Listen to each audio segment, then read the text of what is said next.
this is Dr. Hanaa Assil, and this is Unit 6 in the Pearson Edexcel International A-Level. This was the paper for January 2022. So let's take a look at the questions and discuss the answers. The first question shows a flow chart of a series of reactions of chromium and some of its compounds. So he's starting with chromium solid, he puts it in dilute HCl and then adds ammonia and then excess sodium hydroxide and so on.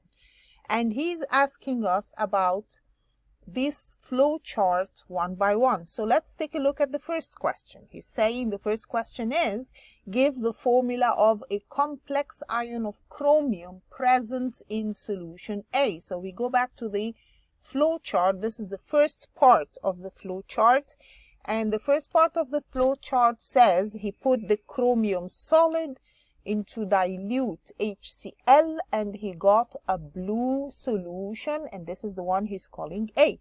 So what do you think is the blue solution in A? Now if we dissolve chromium in water, this is dilute HCl, so you're actually making a solution of chromium. Basically, what you would have is chromium complexed with 6 water. This is chromium 2+. Or you could actually, because you have dilute HCl, you could actually have chromium with 4 chloride ions complex to it. But this would be one of the possible answers. So, dissolving chromium in water, it gives chromium water 6, 2+, this is a blue solution. Then he's saying what is precipitate B. So we look at the flow chart. The flow chart says when we put the chromium in HCl and it gave a blue solution, which we have decided is the chromium water complex, he's allowing it to standing air. When we have chromium 2+ and we allow it to stand in air, it gives a green solution of a chromium 3+ complex. So this is one possible form of the chromium 3+ complex that forms a green solution. And then when we add dilute ammonia, and that means we're adding ammonium hydroxide, now we have complexes with more OH. So this is chromium water 3, OH 3. Identify reagent C. So we go back to the flow chart.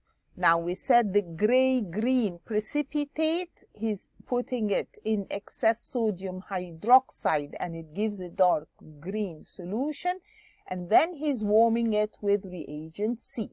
So he's asking what is reagent C. So gray-green precipitate, we already decided is this. Now, when we put it in excess sodium hydroxide, it becomes the chromium 3+ with 6 hydroxide ions complex to it. So that is the dark green solution he's talking about. Now, how could this dark green solution that has complexes with OH become a yellow solution?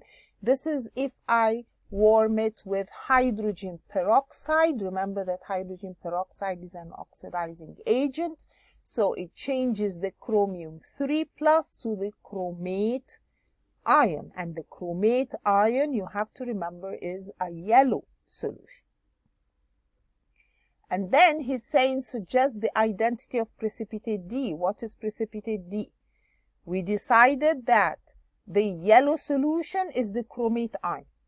Now he's saying he's going to react that with barium something, barium nitrate with something that has chromate ion. This would form barium chromate. And he wants the name or the formula. So this is the yellow precipitate D that he is talking about. Then he says state the color of solution E. So let's see again what in the flow chart was solution E. We already said that we had a yellow solution which was chromate ions. Now he's adding sulfuric acid to chromate ions, and when we do that we change the chromate to dichromate. And the dichromate, he wants the color. The dichromate is an orange color. Then he's saying state the color of solution F. Where is solution F? Well, he's saying that we're going to put the dichromate warm with ethanol. Remember that potassium dichromate, for example, is an oxidizing agent. So if I add it on an alcohol like ethanol, it will give me the corresponding aldehyde or acid. So this should give ethanol or ethanoic acid. And what happens to the dichromate itself? The dichromate was originally orange. When it reacts as an oxidizing agent, it changes to green. Okay. Question 2 says, this question is about identification of 3 organic compounds. So he's going to talk about something called X, Y, and Z. A molecule of each compound has only one type of functional group. Each compound contains 6 carbon atoms and 2 oxygen atoms. In the mass spectrum of X, the molecular ion peak is at 114. So that means the MR of X is 114. It has 6 carbon atoms and 2 oxygen atoms. And he's saying what is the molecular formula of X? Well, X is something that has 6 carbon atoms, 2 oxygen atoms, and of course it has hydrogen. It's an organic compound. So if the molecular ion peak is at 114, the MR is 114, that means I have C6 and O2, but I don't know how many hydrogens. But the total MR of that is 114, so I can determine how many hydrogens I have. That means that I have 10 hydrogens, and the molecular formula is C6H10O2. 3 chemical tests are carried out on X. Now, the test 1 is Brady's reagent, or 2,4-dinitrophenylhydrazine, is added to X, and he gets an orange precipitate. Again, remember, 2,4-dinitrophenylhydrazine is a test for aldehydes and ketones. If we get an orange precipitate, that means my X is either an aldehyde or a ketone. Then he does test 2, and he says X is heated with acidified potassium dichromate, no change. Now, what does not react with potassium dichromate is the ketone, because if it were aldehyde, it would be oxidized by potassium dichromate. So if he says no reaction, that means I have a ketone, not an aldehyde. When X is added to an alkaline solution of iodine, the formation of a pale yellow precipitate is observed. Remember that adding alkaline solution of iodine, this is what we call iodoform test. And if I get a pale yellow precipitate, that means I have that group, C double bond O next to a CH3. So he's saying from all of these tests, explain what can be deduced about the functional group present in X. Well, we decided that from test 1, reaction with 2,4-dinitrophenylhydrazine, this indicates that I have either aldehyde or ketone. No reaction with potassium dichromate, that means it's not an aldehyde, so it must be a ketone. The iodoform test, test 3, indicates that I have COCH3 group. The high-resolution proton NMR spectrum of X contains only 2 singlets with relative peak areas of 3 to 2. So that means I have only 2 proton environments. Now, what did we know about this? We already know that this is the formula, C6H10O2. We know that it has this group from the tests that we just mentioned. And I want something that has 6 carbons with this COCH3 group, but only 2 proton environments. So how can that put the 6 carbons? You have to see it is singlets, and that means that the protons are there is no proton on the neighboring carbon. That's what we mean by singlets. Okay, so this is a possible structure. It has the COCH3 group. It is 6 carbons, and if we look at the proton environments, the CH3 on one end is the same as the CH3 on the other end. And then the CH2 in the middle here is the same as the CH2 in the middle there. So this will give only 2 singlets with peak areas 3 to 2. So the carbons that I labeled A will have 3 hydrogens, and the carbons that I labeled B will have 2 hydrogens. So this is the correct structure.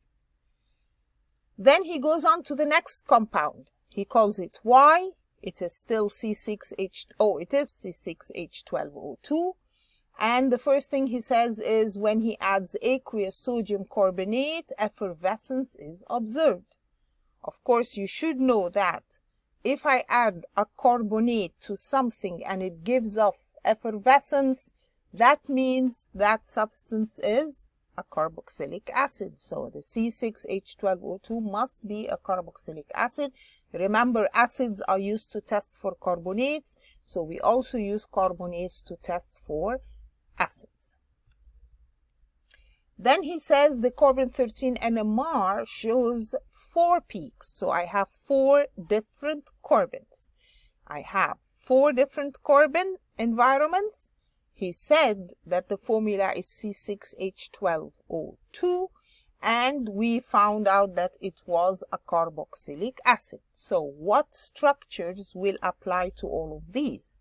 So if you look at this one, it's an acid, it has 6 carbons, and it has only 4 different types of carbons.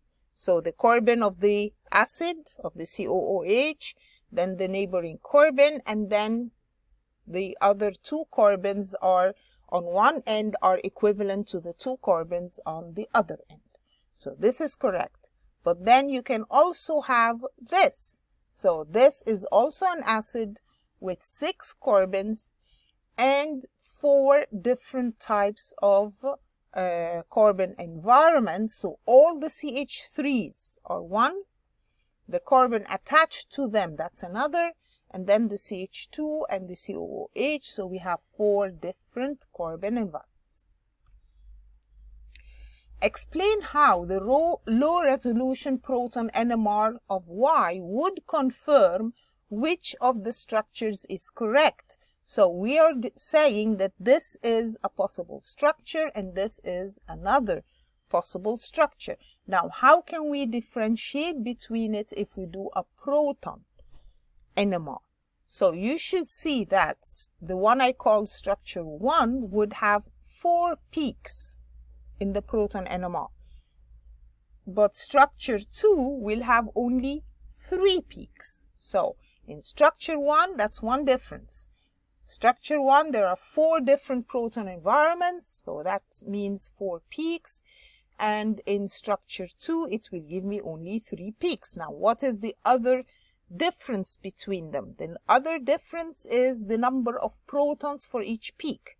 So in structure 1, I have the highest peak is 6 protons. So that is the CH3 on one end and the CH3 on the other. So these are 6 protons. But in structure 2, I have all the 3 CH3s are equivalent. So I will have the highest peak showing 9 protons. Then he goes on to another molecule which he calls Z, C6H12O2, and he gives me the IR spectrum of Z, and he gives me the data for the IR spectra, and he's saying that Z has a fruity smell. So the first thing that you remember, if he says it has a fruity smell, it's an ester. So he's saying deduce the identity of the functional group. Well, it should be an ester. But then if we look at the table he gives me, the ester means I should have a peak at 1750 to 1735. So do I have that? Yes, I do. I have the C double bond O peak at around 1720, at around 1720, 1730. So that is within the range that we have, and that is an ester.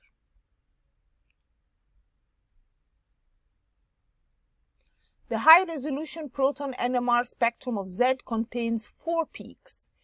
Peak J has the highest chemical shift, showing that this proton environment is close to an electronegative atom, and he gives me the splitting of the different peaks. Draw the displayed structure of Z, labeling the proton environment. Remember, Z is, he said it was C6H12O2. So if we look at this structure, this is the structure that we're suggesting should be the answer. Why are we saying that? First of all, he's saying that J has the highest chemical shift, showing that this proton environment is close to an electronegative atom. Where is J? J is the one on the carbon right next to the ester group. So that is J. It is a septet, and that means the neighboring carbons have a total of 6 hydrogens, so that is correct.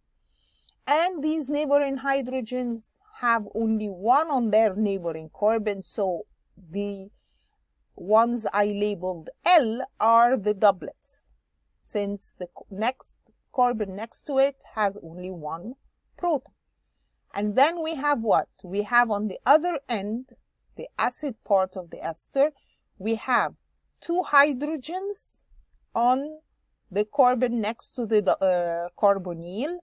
So this is the K, because this is the quartet, since the carbon next to it has 3 hydrogens.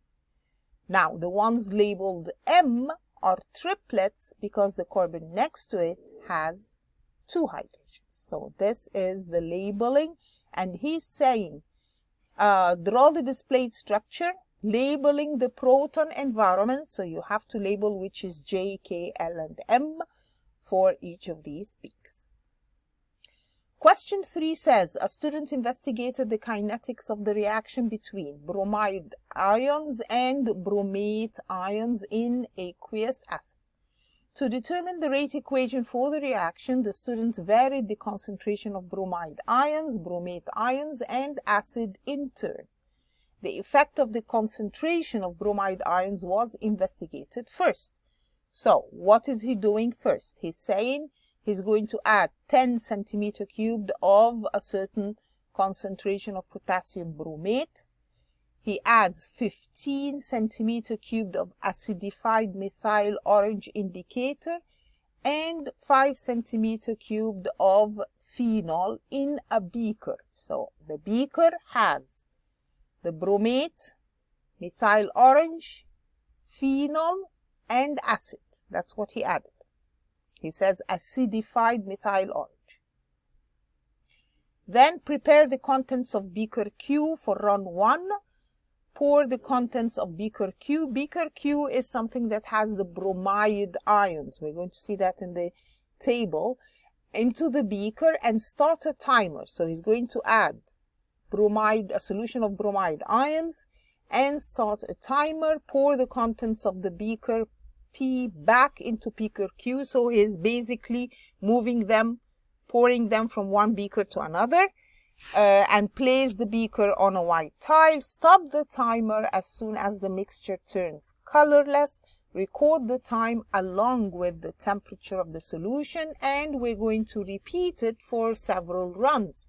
So each run we're just changing the amount of potassium bromide. Remember that if we have a certain volume of potassium bromide, we need to add a certain amount of water so that the total volumes for each run must be the same. So obviously he's trying to make the total volume for each run 10 centimeter cubed. So whatever amount he's adding of bromide, he's adding the rest water so that everything is 10 centimeter cubed.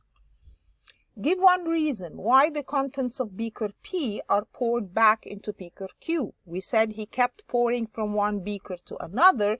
This is just to make sure that the reactants are well mixed, or to mix them properly so that they can react.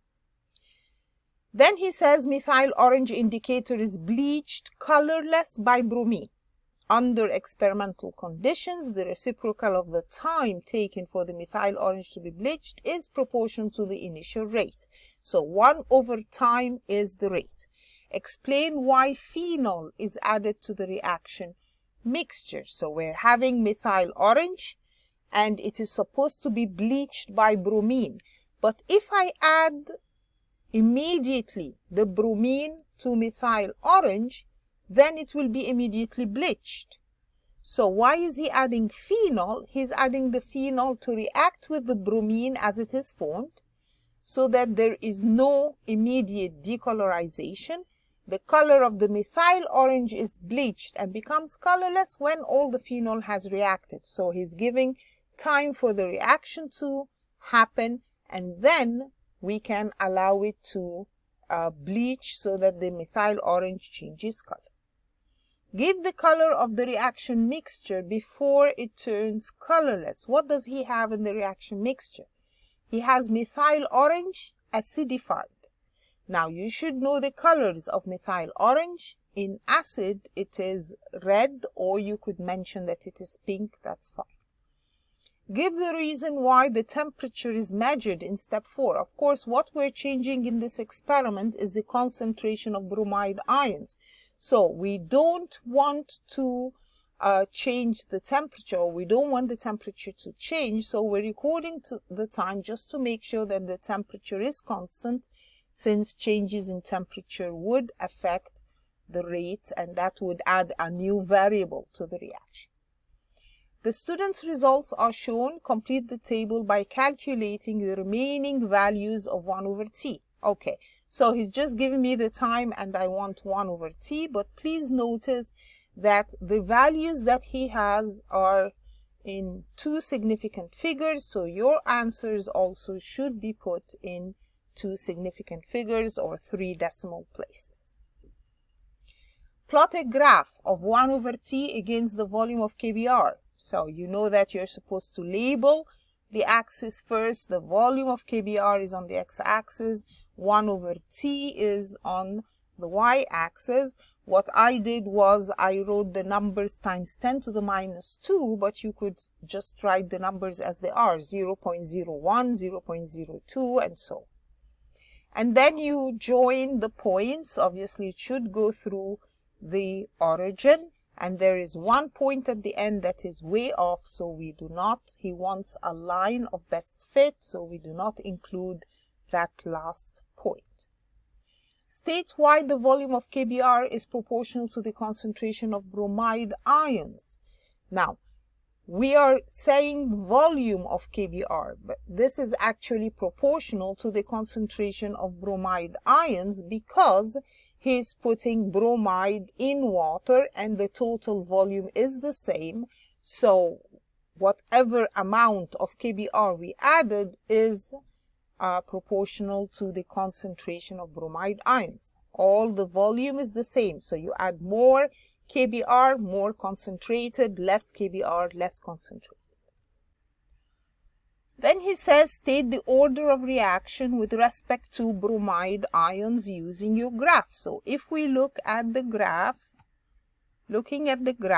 it is a straight line graph between rate and concentration. And you should know that if we are drawing a graph of rate versus concentration, if it is a straight horizontal line, that means it's zero order. If it is directly proportional straight line, then that is first order. If it is not directly proportional, then this is second order. So obviously with respect to bromide ions, this reaction is first order. Then he says, after investigating the effect on the rate of concentration of bromate ions and the concentration of hydrogen ions, the student obtained the graphs shown. Deduce the rate equation for the reaction. Remember that this was the reaction. Bromide plus bromate plus H plus ions. We already decided it was first order with respect to bromide. What about bromate? Yes, it is also first order. It's directly proportional rate versus concentration. What about with respect to H plus? It is directly proportional to H plus to the power 2.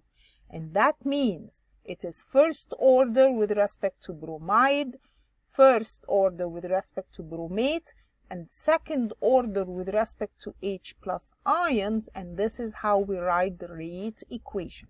Rate is equal to K, which is the rate constant, times the concentrations of each of these raised to the power of their order. Question 4 says, this question is about the preparation of phenylamine by the reduction of nitrobenzene. Add 2.1 centimeter cubed of nitrobenzene, 5 grams of granulated tin, and 10 centimeter cubed of concentrated hydrochloric acid to a round bottomed flask. Add a few anti-bumping granules and heat the contents under reflux. So this is what he's doing. He has in a round bottomed flask, he has nitrobenzene plus tin plus concentrated hydrochloric acid, and he's heating under reflux for 15 minutes. Dissolve 7.5 grams of sodium hydroxide in 10 centimeter cubed of distilled water. Add to the flask. An initial precipitate forms before redissolving.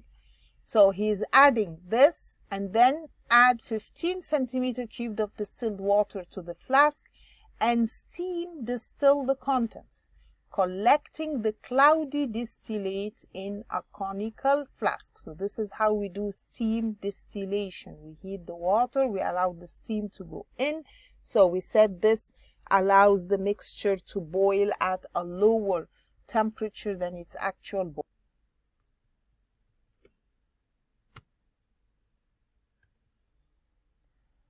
Then in step 5, he's saying add 3 grams of powdered sodium chloride to the distillate and swirl to dissolve before transferring the contents to a separating funnel.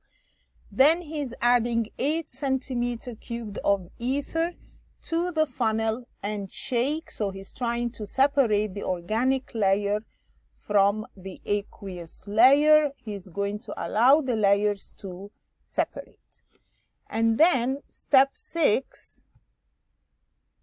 says discard the aqueous layer before transferring the ether layer to a clean flask containing a few pellets of potassium hydroxide. Decant the contents of the flask into a pear-shaped flask and distill off the ether. So this is how we do distilling of the ether. Distill the remaining contents of the pear-shaped flask, collecting the fraction boiling between these temperatures. He gives me data, density and boiling temperatures and hazards of each of the chemicals that we're using and the molecular mass of each one. The first question is, give 2 reasons why gloves should be worn in step 1. Now, what was step 1? Step 1 said add 2.1 centimeter cubed of nitrobenzene, 5 grams granulated tin, and 10 centimeter cubed of concentrated hydrochloric acid. So you should know, first of all, concentrated hydrochloric acid, this is corrosive and we should wear gloves. Now, what about the nitrobenzene? If you look at the table that he gives me about the hazards, he says that nitrobenzene is toxic by inhalation and skin absorption. So why should we wear gloves? Because the concentrated acid is corrosive and the nitrobenzene is toxic by skin absorption. I don't care about the fact of inhalation. He's talking about why do we need gloves. So nitrobenzene is toxic by skin absorption. This is what he gives in the table. State the role of tin in the preparation. So when we're trying to change nitrobenzene to phenylamine, why do we add tin? You should realize that tin in this case is acting as a reducing agent to change the NO2 to NH2. So just by name or formula, the identity of the initial precipitate formed in step 3. What was step 3? Step 3 said dissolve 7.5 grams of sodium hydroxide in 10 centimeter cubed of distilled water, add to the flask, and initial precipitate forms. So when he's adding sodium hydroxide to the mixture, what would be the initial, what was the mixture? The mixture was nitrobenzene and tin and HCl. This is what we started with. And we said that the nitrobenzene changes to phenylamine. But then what if we have extra tin? The extra tin would react with the sodium hydroxide, and this would give the tin hydroxide, which is the precipitate that forms. State why the distillate in step 4 is cloudy. In step 4, he said, add 15 centimeter cubed of distilled water to the flask and steam distill the contents, collecting the cloudy distillate. So he has water and something else, and he's distilling it. And when something comes out with water dissolved in it, then it would be cloudy. So my distillate is cloudy because the phenylamine that I'm trying to distill contains some water. So just why sodium chloride is added in step 5. What was step 5? Step 5 was add 3 grams of sodium chloride, and then he has 2 layers, aqueous and organic. Why did he add sodium chloride? This is to make the aqueous layer more dense. You're dissolving the sodium chloride in the water. This allows the layers to separate more easily. Draw a label diagram of the separating funnel at the end of step 5. Where is the end of step 5?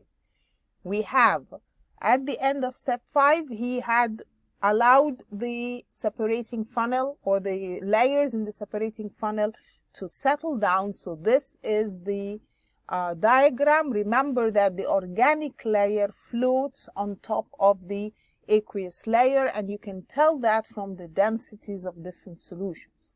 The density is less than 1 for the organic layer, so they will float on the water.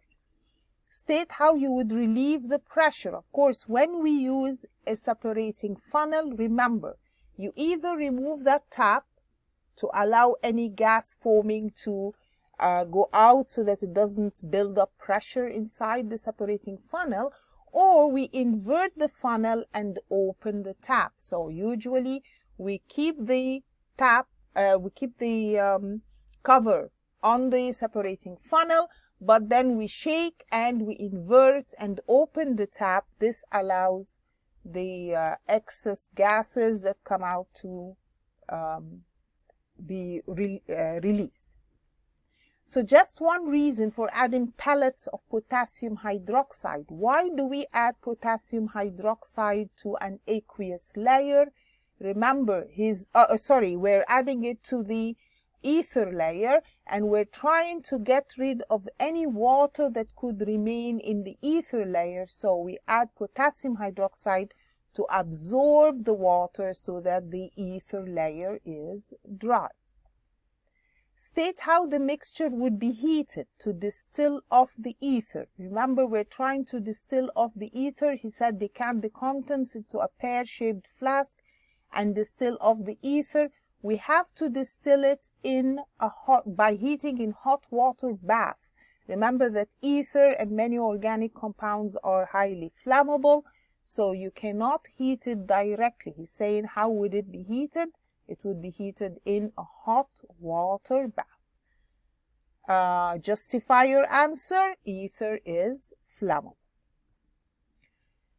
Calculate the mass of phenylamine formed in this preparation. The limiting reagent is nitrobenzene, and the overall yield is 43%.